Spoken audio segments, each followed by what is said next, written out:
Merry Christmas, Merry Christmas, Merry Christmas. Eri yonna abalabi ba BBS Telefina tubaagaliza amazaalibwa amalungi.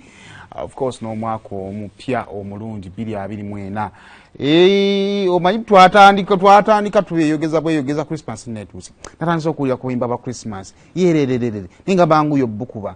Kakati saazo tokyalina excuse. Ye time ennyinyi tulimu ya Christmas. So, kitegeeza ki nakuzoma eziri 19 tubuzayo ennaku 5 okuba tutuuka ku Ssekukkulu.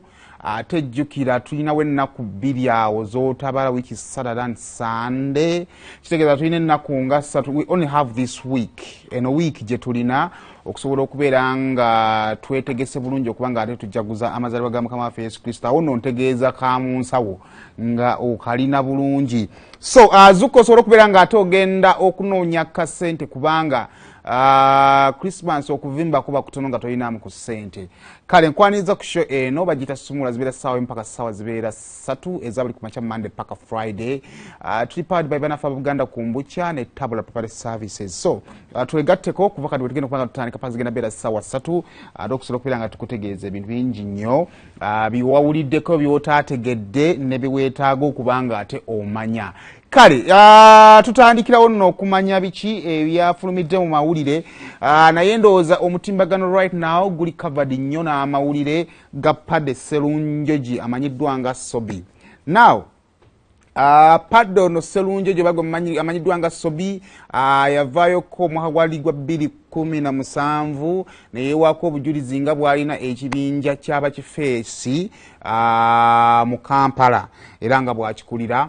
Mwaka wa 2013 Padde Sserunjogi yakwatibwako oluvannyuma lw'okubba okugambibwa okubba omusuubuzi miliyoni ezaali sisukka 4.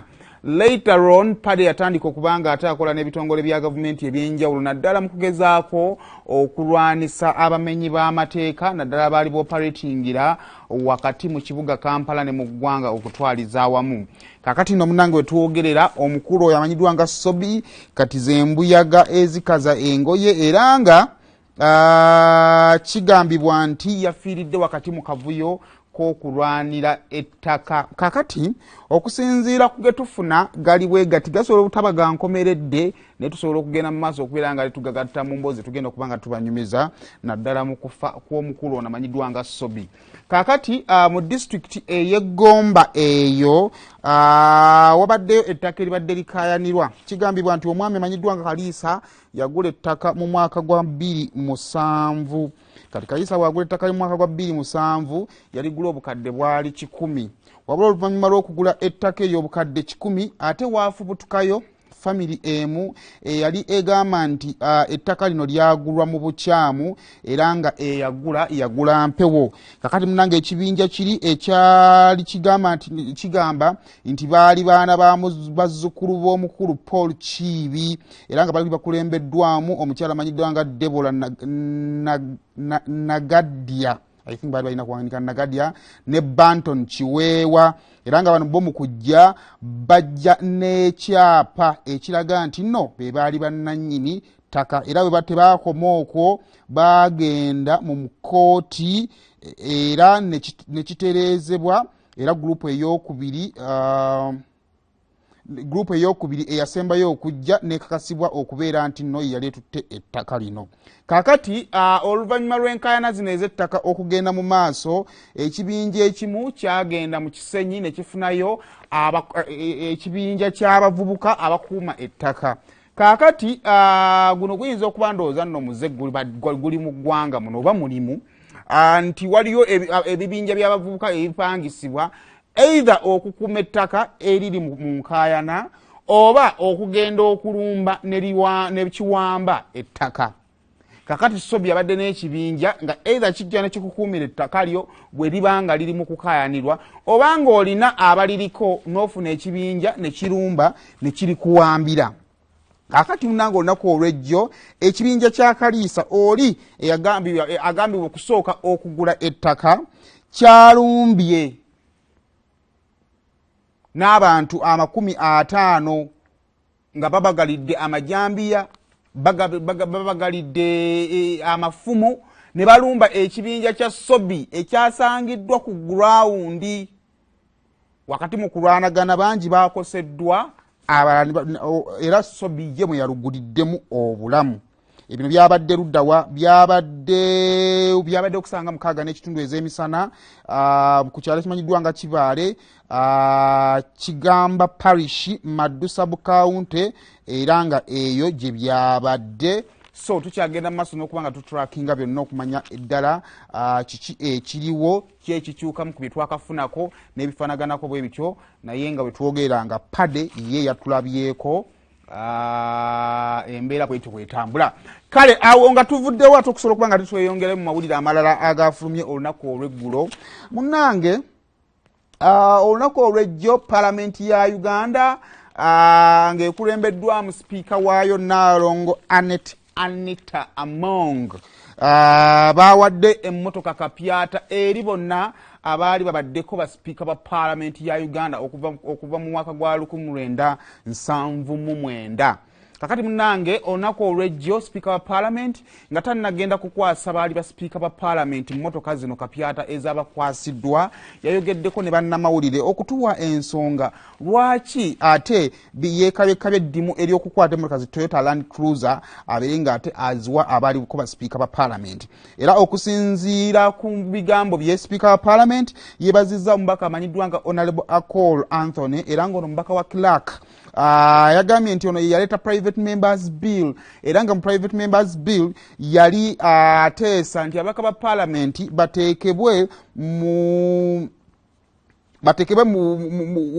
ku lukalala lwabo abalina okubeera ku Pension Act oba Parliamentary Pension Act y'omwaka gwa 2022 era oluvannyuma lw'okubeera nga President yatadde omukono ku tteeka eryo oba mu nnongoosereza eyo batandikiddewo okubeera nga ate badduukirira abaali basipiika ba Paalamenti n'enzirusi era batandikidde ku basipiika okuva mu mwaka gwa 1979 paka nakati era nga bonna ababaka emmotoka zaabwe zaabaddewo nga n'amannya gaabwe gawandiikiddwako wabula maama Rebecca alitwala Kadaaga ye emmotoka eyiye teyaginonye ate paka nakati tetunnakizuula oba yatumye omwana namugamba genda onzigire emmotoka yange ku lujja naye nga kati abongo balese abaafunye ku mmotoka bayinza okubeera nga ate weewulirirako kwe kuli Mr. Edward Kiwanuka Sekandi oyo nga yaliko sipiika kuva mwaka gwa 20 paka mwaka gwa 2011.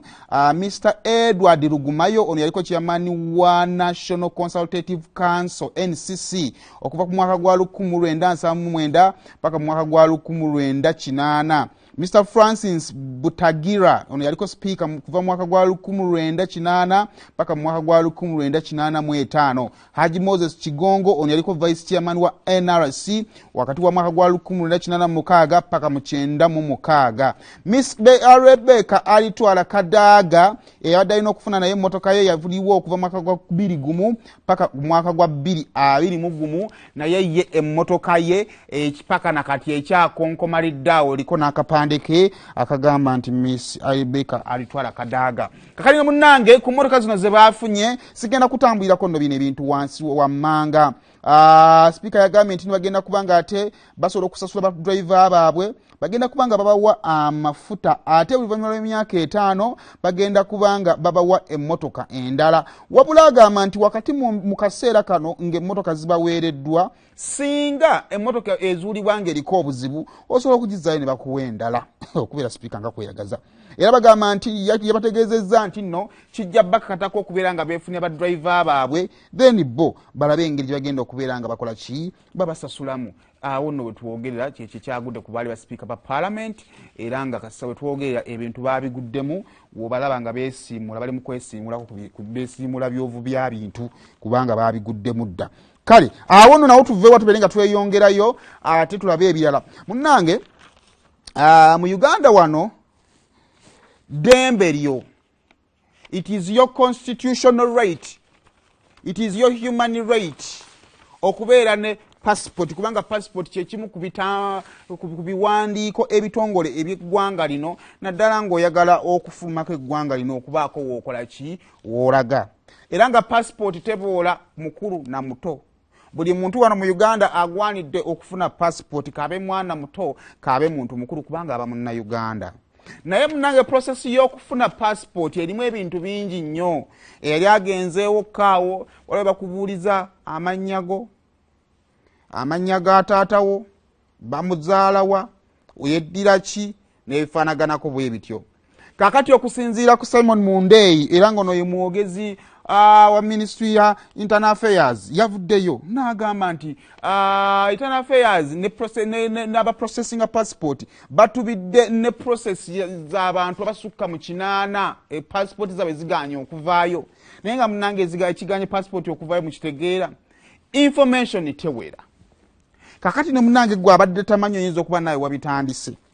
Okusinziira ku section 149 eya Penal Code Act egamba nti nno singa omuntu azuulibwa nti nno ali mu mukwano n'omuntu gw'alinako akakwate asobola okusibwa.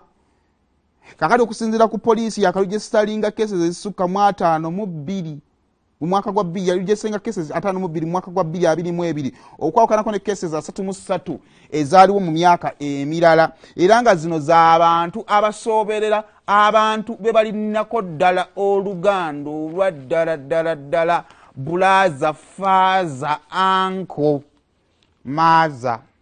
Kaakati okusinziira ku Simon Mundeyi agamba nti n'abantu batukogangana okwagala okujjuza passport, naye nga information yemu ebakola ki? Ebakuba nga Semwogere Daniel yazaala mu Namakula, kati nga bw'ogenda wali oteekawo faaza Semwogere Daniel.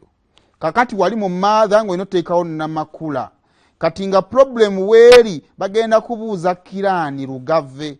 Kati ate babuuze maaza Kiraani era nalwo nga luba Lugave. Kakati maama agenda okulaba nga bikola ki? Bimuswaza. Lwaki nno munnange bino yabyogedde? Yabyogedde lwa nsonga nti nno tunaffe tuvuddeyo eno tandika okutomoka omugambo ku byalo bino nga tugamba ne bannanga aba passport office. Lwaki omuntu aba alwawo? Omuntu n'ogenda okuprocessinga passport n'omala ebbanga bwe liti agamba nti olumu tulwawo si lwakuba nti no tuba twagala. Naye abantu abamu batiira ddala okutuweera ddala ebibakwatako. N'atuuka wali n'akanula amaaso nga akamyu akakwatire ku mutego ng'omubuuza owaayi maama nagundi omwana erinnya olituwadde, erinnya lye olituwadde, taata w'omwana yaani? Maama omwana akamala okugenda okufuka mpulira bubi, eyagenda okufuka mpaka nakati tannadda. Naye bw'atyo n'abakubiriza n'abagamba bannaye omwana naye constitutional right ye okubeera ne passport, mujje mumaleyo obubaka mutuwe nti nno taata w'omwana ye gundi bifaanaganako bwe biti n'ebifaanaganako bwe biti. So ebyo nno bye biri side ze ku passport. Ate tujja kubeera ndowooza twetoolamu katono nnyo okwongera okuba nga tutegeera biki ebigenda mu maaso n'emaama. Kati kiki ekiyinza okubeerawo sisitawo n'akukuba ennyo? Nti kiki akubigulidde?